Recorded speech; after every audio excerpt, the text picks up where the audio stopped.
रोशनी का कारवां।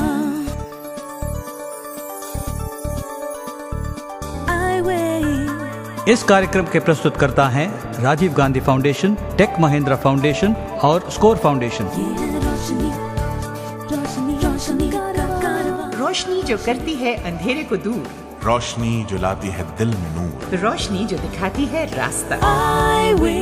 ये है रोशनी का कारवां। नमस्कार, आदाब। मैं हूँ सलीमा रजा, अपने साथी अरशद इकबाल के साथ एक बार फिर आपका स्वागत करती हूँ आपके साप्ताहिक प्रोग्राम आई वे ये है रोशनी का कारवां में। सलीमा जी हाँ, आज तो मेरा काम हो गया। अरे अरे अरे क्या हुआ? अरे अरे अरे अरे लंगड़ा कर क्यों चल रहे हो भाई? अरे मैं क्या बताऊं, आजकल तो सड़क पे चलना दुश्वार हो गया है। मैं रेड लाइट पे ऐसे जीब्रा क्रॉसिंग है ना, उससे क्रॉस कर रहा था, तभी अचानक एक बाइक आई और एक लड़का तेजी से ब्रेक लगाते लगाते वो मेरे मतलब अगली जो पहिया है उसका मेरे घुटनों पे लगी गया। अरे ज्यादा चोट ज्यादा तो नहीं है अरशद? नहीं, ज्यादा तो नहीं आई, लेकिन आ सकती थी। वाकई लोग सड़क पे कायदा कानून कोई नहीं देखता। जिसे देखो वो अपनी धुन में रहता है, दूसरे को तो कोई ख्याल ही नहीं रखता। अच्छा सुनो, बहुत गुस्से में लग रहे हो, जरा एक सेकंड के लिए दिल पर हाथ रखकर ये कहो। अब दिल पे क्यों रखो हाथ? सुनो मेरी बात सुनो, ये कहो कि क्या तुमने कभी अपनी धुन में ऐसी ही रैश ड्राइविंग नहीं की? सच कहूं तो 2-1 बार की होगी कभी, लेकिन अब कसम खाता हूं अब ऐसी ड्राइविंग कभी नहीं करूंगा, कभी नहीं। क्यों? अब अपने पर बीती तो कसमें खाने लगे ना। कभी सोचा है जब आपको इतनी तकलीफ हुई तो सोचिए कि उन सब बुजुर्गों, बच्चों, महिलाओं, दृष्टिहीन लोगों और शारीरिक रूप से असमर्थ लोगों को भी कितनी मुश्किलें आती होंगी। हाँ, आप बिल्कुल सही कह रही हैं। और ये हालत तभी सुधर सकती है जब हम सभी मिलकर ये कसम खाएं कि हम हमेशा ट्रैफिक नियमों का पालन करेंगे और सड़क पर ड्राइव करते हुए सिर्फ अपना ही नहीं बल्कि दूसरों का भी ख्याल रखेंगे। दोस्तों, हम अपने इस प्रोग्राम आए हुए यह रोशनी का कारवां में हमेशा से बस एक चीज बताने का प्रयास करते चले आए हैं कि समस्या हमारी आंखों में नहीं, समस्या हमारी सोच में है। सही फरमाती हैं आप। अब स्टूडेंट्स में ही देख लें, हमारे देश में ऐसे कई होनहार स्टूडेंट्स हैं जो दृष्टिहीन हैं और पढ़ाई लिखाई में या एक्स्ट्रा करिकुलर एक्टिविटीज में अव्वल हैं। और इन्हीं होनहार स्टूडेंट्स में से एक हैं राहुल गंभीर, जो कि आज के हमारे मेहमान हैं। जी दोस्तों, राहुल दिल्ली के वेंकटेश्वरा कॉलेज में फर्स्ट ईयर बीए के छात्र हैं और हमारे इस होनहार मेहमान से बातचीत करने के लिए आज फिर स्टूडियो में हमारे साथ मौजूद हैं हमारे साथी जॉर्ज इब्राहिम।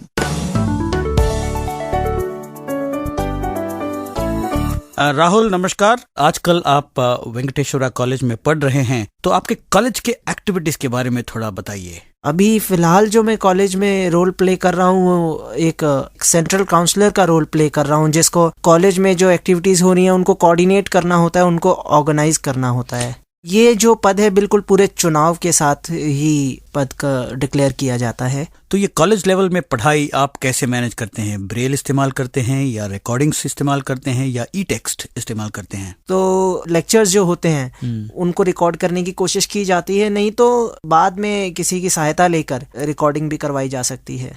आजकल सीबीएसई ने तो ये सुविधा दिया है कि ब्लाइंड लोग कंप्यूटर के माध्यम से एग्जाम लिख सकते हैं।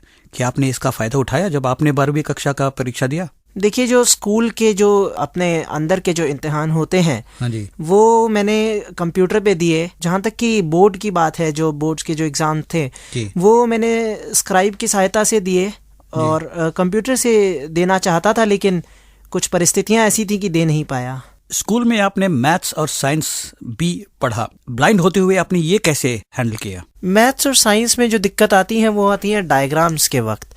डायग्राम्स के लिए काफ़ी आजकल टूल्स अवेलेबल हैं, जैसे कि ज्योमेट्री किट आती है, टेक्टाइल बोर्ड, टेलर फ्रेम। इन सब की सहायता से मैथ साइंस को मैनेज करना आज की तारीख में इतना मुश्किल नहीं है। बायोलॉजी में तो छू के भी बहुत कुछ समझा जा सकता था, कुछ चीज़ें दूसरे तरीकों से, दूसरी टेक्निक से यूज़ करके, जैसे कि कागज पर धागे से बनाकर भी समझाया जा सकता था, तो लगभग सब कुछ समझ आ ही जाता था। आपने अपनी पढ़ाई मेन स्ट्रीम स्कूल्स में किया, यानी कि मुख्य धारा में आपने पढ़ाई किया, तो आपके अनुभव क्या रहे? ऐसा कुछ खास दिक्कत आई नहीं थी, क्योंकि स्कूल का जो प्रशासन था जो अध्यापकगण थे, जो टीचर्स थे, वो बहुत अच्छी तरह कोऑपरेट कर रहे थे।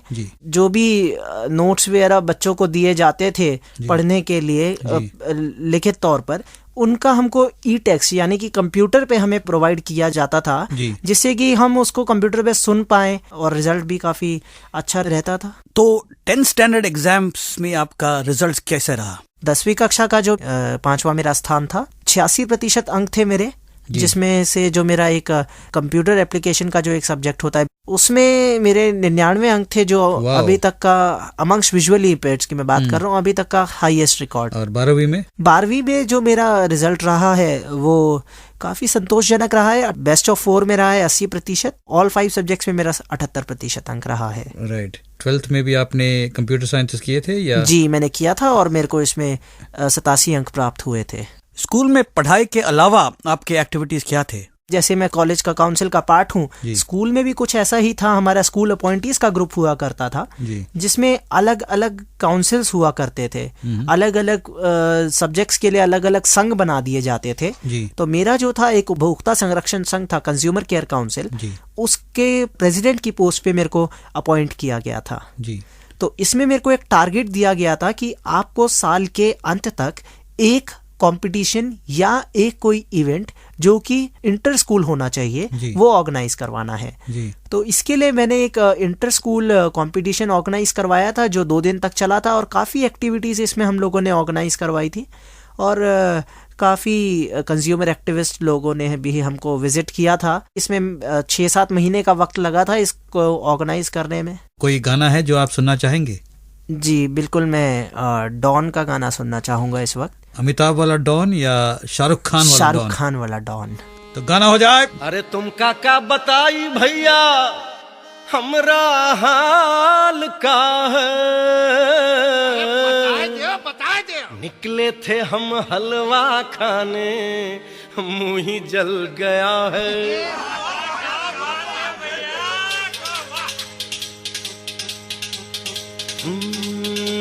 का तुम का बताई, अब का समझाई, बड़ी दुर्घटना है, मुश्किल बचना है। चला ऐसा झक्कर उठी ऐसी आंधी, बड़ी हम का करनी, बड़ी कूदा फांदी, बड़ी लंबी चौड़ी हुई भागा दौड़ी। दिन रात जो हमने जाग जाग की ऐसी भागम भाग कि हम कभी आ गए, कभी हुआ गए, कभी आ गए, कभी हुआ गए, कभी इधर भागे, कभी उधर भागे। फिर तुमने दिया ये पान तो आई हमरी जान में जान, तो आई हमरी जान में जान, तो आई हमरी जान में जान। खाई के पान बनारस वाला, खाई के पान बनारस वाला, खुल जाए बंद अकल का ताला। वो खाई के पान बनारस वाला, खुल जाए बंद अकल का ताला। फिर तो ऐसा करे धमाल, सीधी कर दे सबकी चाल। हो छोरा, हो छोरा, हो छोरा गंगा किनारे वाला, हो छोरा गंगा किनारे वाला। तो ये डॉन के धड़कते हुए गाने के बाद राहुल ये बताइए, आपका जो स्कूली सफर है इसके ऊपर थोड़ा रोशनी डालिए। शुरुआत मेरी national association for the blind RK Puram से की गई थी, और उसके बाद मेरे को पहली और दूसरी कक्षा के लिए सेंट जेम्स स्कूल में दाखिला मिला जी। उसके बाद दिल्ली पुलिस पब्लिक स्कूल से तीसरी से लेकर 10वीं तक की पढ़ाई करी जी। और 11वीं और 12वीं दिल्ली पब्लिक स्कूल वसंत कुंज से की है। राहुल, जब आप दृष्टिवान लोगों के साथ पढ़ते हैं, मिलते जुलते हैं, तो इनिशियली आपको कुछ दिक्कतें आई होंगी, क्योंकि लोग कतराते हैं, जानते नहीं कि दृष्टिहीन लोग कैसे रिस्पॉन्ड करेंगे। तो आपके साथ अनुभव कैसे रहा? सबसे जो अच्छा इसका तरीका है, खुद बात करके ही आप दूसरे लोगों के बीच आप घुल मिल के, और ज्यादा समय नहीं लगता अगर आप इस प्रक्रिया से काम करते हैं। या आप अपने आप को प्रूव कीजिए, जो उपलब्धियां हैं वो लोगों के सामने लाइए। आपका कहना ये है कि आप इसमें पहल करेंगे तो लोग आपके साथ आएंगे? जी बिल्कुल, पहल आपको ही करनी होगी। राहुल, अपनी जिंदगी से जो कुछ भी आपने सीखा है, उससे आप हमारे सुनने वालों के साथ कुछ 2 बातें शेयर करना चाहेंगे? पहली चीज, मेहनत करो। अच्छा। दूसरी चीज, अपने आप में विश्वास रखो। Rapid fire. आपकी सबसे प्रिय किताब? Wings of fire. आपके सबसे प्रिय खिलाड़ी? गौतम गंभीर। प्रिय रंग? पीला। प्रिय खाना? राजमा चावल। प्रिय फिल्म? कभी अलविदा ना कहना। प्रिय व्यक्ति? आप। वाह। आँख और दृष्टिहीनता से जुड़ी किसी भी तरह की जानकारी के लिए आप हमें 09968329329 पर सोमवार से शुक्रवार के बीच सुबह 11 बजे से शाम 5 बजे तक कॉल कर सकते हैं या हमारी वेबसाइट www.eyeway यानी EYEWAY.org पर विजिट करें। Eyeway, ये है रोशनी का कारवां। Any action mentioned in this advertisement should not be imitated by anyone, especially by children. भाई साहब, ये आपको थम्स अप कहाँ से मिली? वो दुकानदारों ने तो कहा कि आखिरी थम्स अप खत्म हो चुकी है। थम्स अप चाहिए? जी। काफी सिंपल है। कैसे? उस बिल्डिंग की 10वीं मंजिल पे पहुंच जाओ, वहाँ? फिर वहाँ से सामने वाली बिल्डिंग की छत पे छलांग लगाओ। हैं? उस छत से नीचे देखोगे तो थम्स अप का एक ट्रक जाता दिखेगा। हाँ। बस तार पकड़ के पहुंच जाओ और उसी पर से उठा लो। लेकिन मैं भी वहीं से लाया हूँ। मैं तो समझ गए? और सुनो जी, आखिरी थम्स अप जैसा कुछ नहीं होता। Thumbs Up is a registered trademark of the Coca-Cola Company. Contains added flavor, contains no fruit. दोस्तों, अब हम बात करेंगे एक ऐसे प्रतिभाशाली शख्सियत की जो यूनाइटेड स्टेट्स में जाने माने एक्टर और म्यूजिशियन हैं। जी, हम बात कर रहे हैं रिक बॉग्स की, जिनकी कामयाबी भरी दास्तान सुनाने के लिए आज स्टूडियो में हमारे साथ मौजूद हैं Tom alter.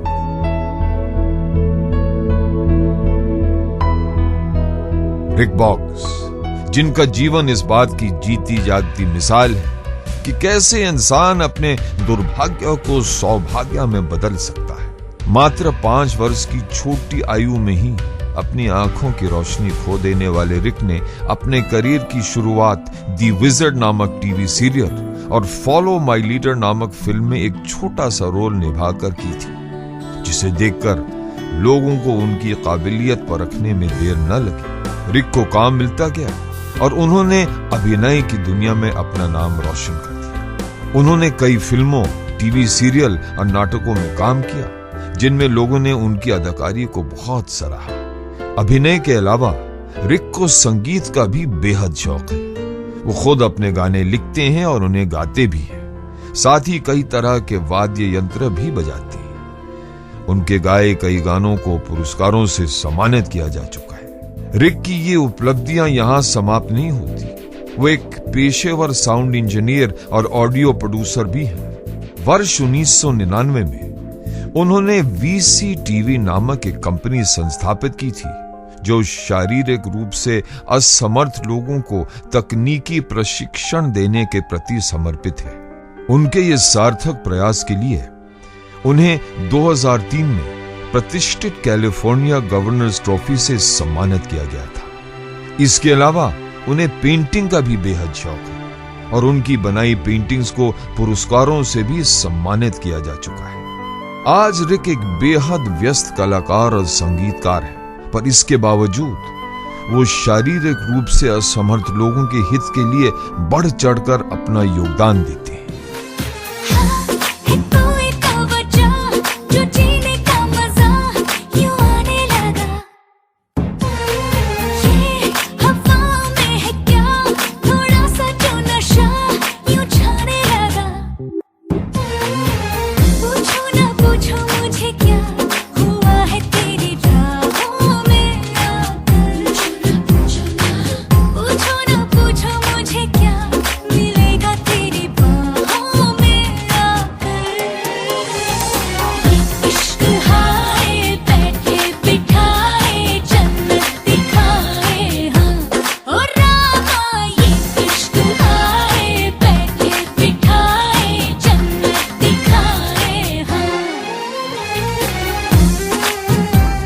Any action mentioned in this advertisement should not be imitated by anyone, especially by children. भाई साहब, ये आपको थम्स अप कहाँ से मिली? वो दुकानदारों ने तो कहा कि आखिरी थम्स अप खत्म हो चुकी है। थम्स अप चाहिए? जी। काफी सिंपल है। कैसे? उस बिल्डिंग की 10वीं मंजिल पे पहुंच जाओ, वहाँ? फिर वहाँ से सामने वाली बिल्डिंग की छत पे छलांग लगाओ। हैं? उस छत से नीचे देखोगे तो थम्स अप का एक ट्रक जाता दिखेगा। हाँ। बस तार पकड़ के पहुंच जाओ और उसी पर से उठा लो। लेकिन मैं भी वहीं से लाया हूँ। मैं तो समझ गए? और सुनो जी, आखिरी थम्स अप जैसा कुछ नहीं होता। Thumbs Up is a registered trademark of the Coca-Cola Company. Contains added flavor, contains no fruit.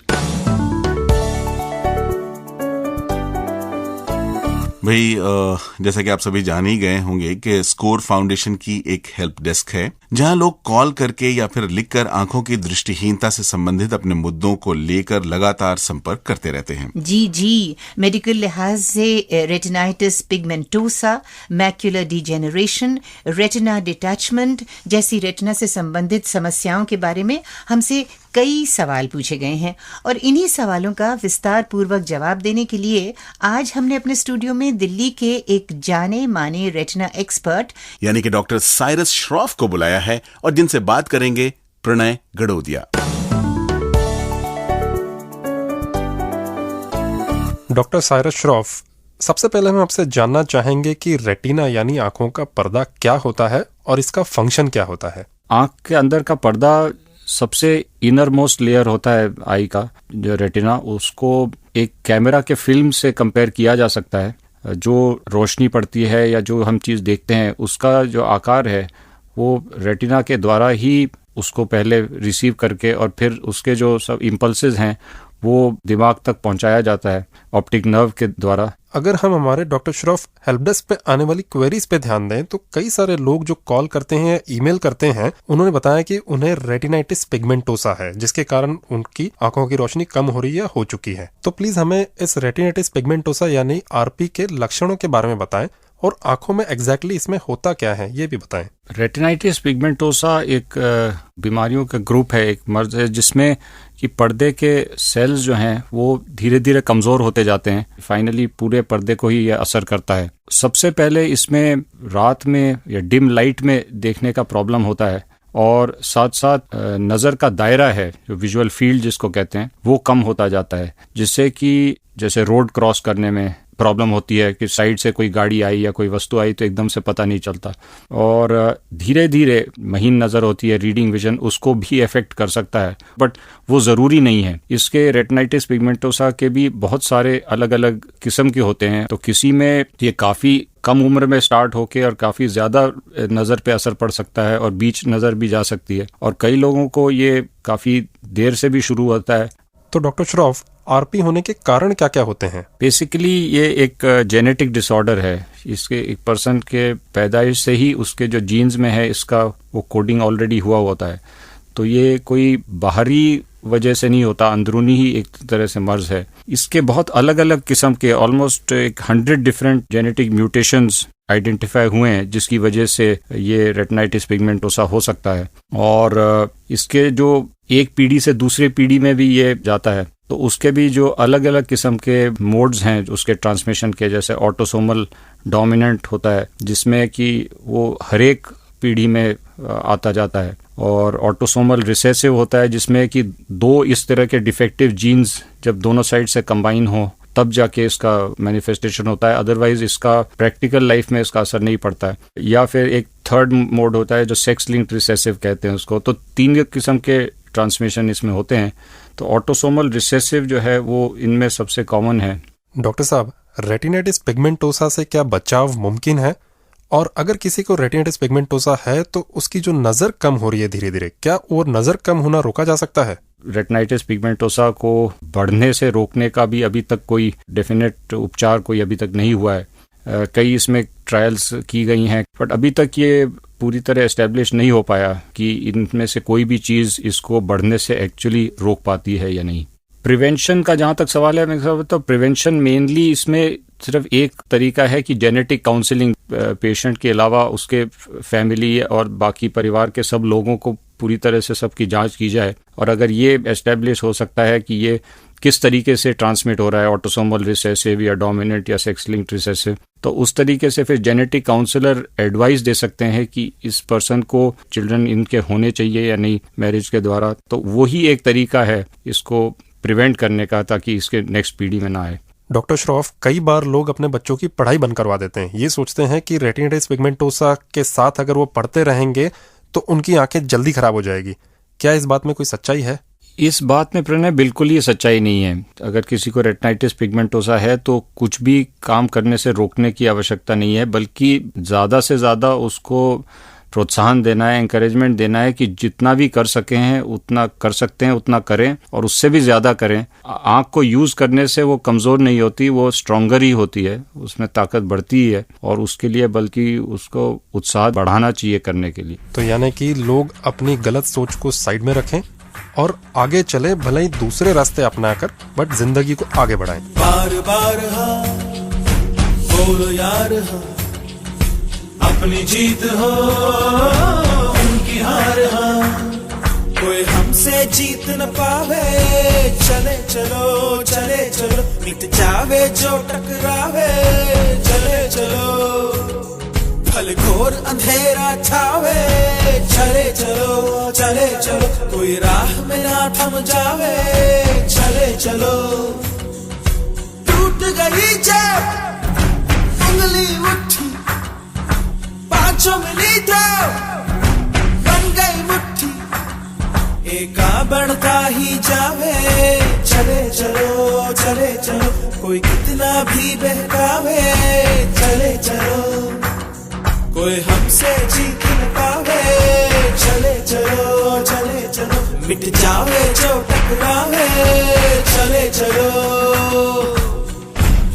Doctor Shroff, जैसा कि सर्वविदित है कि रेटिनाइटिस पिगमेंटोसा का कोई प्रूवन इलाज नहीं है, तो इसमें चलने वाली जो रिसर्च है उस पे जरा रोशनी डालें और उनमें से सबसे प्रॉमिसिंग कौन सी है ये भी बताएं। जो रेटिनाइटिस पिगमेंटोसा का ट्रीटमेंट का रिसर्च है वो 3 मेन धारा में चल रहा है। एक तो स्टेम सेल थेरेपी का, जिससे कि स्टेम सेल्स पर रेटिना के सेंटर एरिया के पीछे उसको ट्रांसप्लांट किया जाए, जिससे वहाँ का फंक्शन इंप्रूव करे और थोड़ा विजन इंप्रूव कर सके। दूसरा retinal pigment epithelial cell transplant, जो रेटिना के ही आउटर मोस्ट लेयर हैं वो बेटर फंक्शनिंग सेल्स लेके और उस एरिया में पर्दे के नीचे रखा जाए। ये दोनों अभी बहुत ही अर्ली स्टेज में हैं और बहुत ज़्यादा इसमें कामयाबी नहीं मिली है। जो सबसे कामयाब अभी तक है वो रेटिनल प्रोस्थेसिस बायोनिक आई या इलेक्ट्रॉनिक आई के नाम से उसको कहा जाता है। तो उसमें कुछ कामयाबी ज़रूर मिली है, जिससे कि एक एक्सटर्नल कैमरा के द्वारा एक रेटिना के अंदर जो चिप इम्प्लांट किया गया है उसको स्टिमुलेट किया जाता है और वहाँ से इम्पल्सेस दिमाग की तरफ जाते हैं। तो उसको क्लिनिकल रियलिटी होने में मैं समझता हूँ आज से 5 से 10 साल के अंदर हो सकता है ये चीज़ एक क्लिनिकल रियलिटी हो जाए। रिसेंटली आजकल काफ़ी इसमें वो माइक्रो करंट स्टिमुलेशन के बारे में आ रहा था कि वो एक करंट के द्वारा थोड़ा थोड़ा रेटिना को स्टिमुलेट किया जाए तो उससे इम्प्रूवमेंट आ सकता है, बट वो भी उसका कोई भी स्टडी नहीं है जो दिखाता है कि वो एक्चुअली कामयाब होता है। डॉक्टर श्रॉफ, रेटिनाइटिस पिगमेंटोसा से संबंधित एक आखिरी सवाल। कई लोग डॉक्टरों के पास में एंडलेसली चक्कर लगाते रहते हैं इसका इलाज ढूंढते हुए, उन लोगों के लिए आपकी क्या सलाह होगी? आज की वास्तविकता है, रियलिटी है, उसको एक्सेप्ट करना तो बहुत ज़रूरी है। सबसे पहले कि ये एक प्रॉब्लम है और उसका कोई मेडिकल इलाज नहीं है, और ये देखना है कि सबसे ज़्यादा किस तरह सक्सेसफुली आदमी लाइफ आगे बढ़ा सकता है, काम कर सकता है। डॉक्टर के पास जाना या जैसे लो विजन एड स्पेशलिस्ट के पास जाना, रिहेबिलिटेशन उसके लिए जाना, जो आज के साइंस के हिसाब से जो भी best low vision aid available हो सकते हैं, जिससे मूवमेंट के लिए, रीडिंग के लिए उसको यूटिलाइज करना चाहिए। दूसरा ये कि रेगुलर चेकअप से ये देखना कि मर्ज स्थगित है या बढ़ रहा है, तो उससे भी आश्वासन मिलता है कुछ, बट विदाउट बेसिस कोई ट्रीटमेंट्स ऑफर कर रहा है तो उसको अडॉप्ट करने में कोई फायदा नहीं है। दोस्तों, हमारी डॉक्टर श्रॉफ के साथ अगले हफ्ते भी चर्चा जारी रहेगी दूसरे रेटिनल प्रॉब्लम से संबंधित, तो जरूर सुनिएगा, भूलिएगा मत। Thank you. अधिक जानकारी के लिए हमारे आईवे हेल्प डेस्क 09968329329 पर सोमवार से शुक्रवार के बीच सुबह 11 बजे से शाम 5 बजे तक हमें कॉल कर सकते हैं, या हमारी वेबसाइट www.eyeway यानी EYEWAY.org पर विजिट कर सकते हैं। ये है रोशनी का कारवां। तो अरशद, अब अपने श्रोताओं को एपिसोड 22 में पूछे गए सवाल का जवाब भी बता दीजिए। जरूर बता देंगे। तो दोस्तों, हमने आपसे पूछा था कि पर्सन्स विद डिसेबिलिटीज एक्ट 1995, जिसे आमतौर पर PWD एक्ट कहा जाता है, के अनुसार पब्लिक सेक्टर बैंकों में दृष्टिहीन व्यक्तियों के लिए आरक्षित नौकरियों में कितना प्रतिशत आरक्षण है? और आपके ऑप्शन थे A 0%, B 1%, C 3% या D 10%। और इसका सही जवाब है ऑप्शन बी 1%। और विजेता का नाम हम नहीं बता सकते ना, गुनीत सेठी जी बताएंगे। गुनीत जी आओ तो सही। हाँ जी, मैं ही बताऊंगी। तो एपिसोड नंबर 22 दे लकी विनर ने मिस लीला, जो कि भोपाल के रहने वाली हैं। दोस्तों, आपकी जानकारी के लिए मैं बता दूं कि पब्लिक सेक्टर बैंक्स में 1% रिजर्वेशन तो दी जाती है विजुअली इम्पेयर्ड कैंडिडेट्स के लिए। इसके साथ साथ इन जॉब्स के सिलेक्शन प्रोसीजर के एग्जामिनेशन में ये सुविधा भी दी जाती है कि ऐसे कैंडिडेट्स अपने साथ एक राइटर ला सकते हैं और उनको 20 minutes per hour extra time भी दिया जाता है। और ग्राफिक बेस्ड यानी चित्र बेस्ड जो क्वेश्चंस हैं उनको अटेम्प्ट करने की भी छूट दी जाती है। रोशनी का कारवां। तो साथियों, अब बारी है एपिसोड 28 के सवाल की, जिससे ये भी पता चल जाएगा कि आप लोगों को करंट अफेयर्स के बारे में कितनी जानकारी है। लोकल बात मेरे से तो नहीं पूछ रही हैं आप? आपसे नहीं पूछ रही हूँ, श्रोताओं से पूछ रही हूँ। जून 2007 में एक देश में इलेक्शन हुआ और जहां पर चुने गए प्रधानमंत्री अपनी बाएं आंख से दृष्टिहीन हैं। आपका सवाल है जिसके ऑप्शन हैं वो कौन सा देश है, और आपके ऑप्शंस हैं ए इंग्लैंड, बी अमेरिका और सी पाकिस्तान। और याद रखिए कि जवाब भेजते समय अपना नाम, पूरा पता और एपिसोड नंबर जरूर लिखें, वरना आपकी एंट्री वैलिड नहीं मानी जाएगी।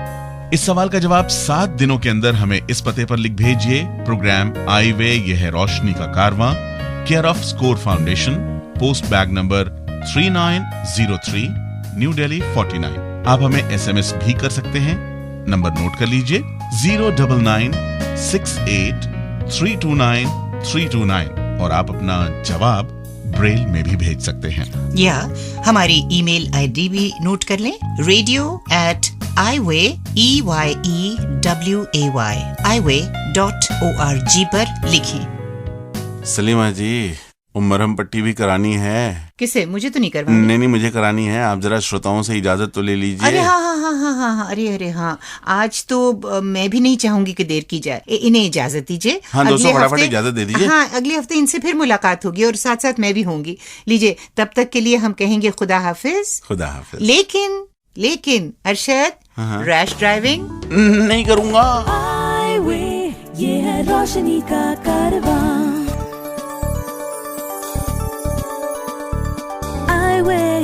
इस कार्यक्रम के प्रस्तुतकर्ता थे Rajiv Gandhi Foundation, Tech Mahindra Foundation और स्कोर फाउंडेशन। ये है रोशनी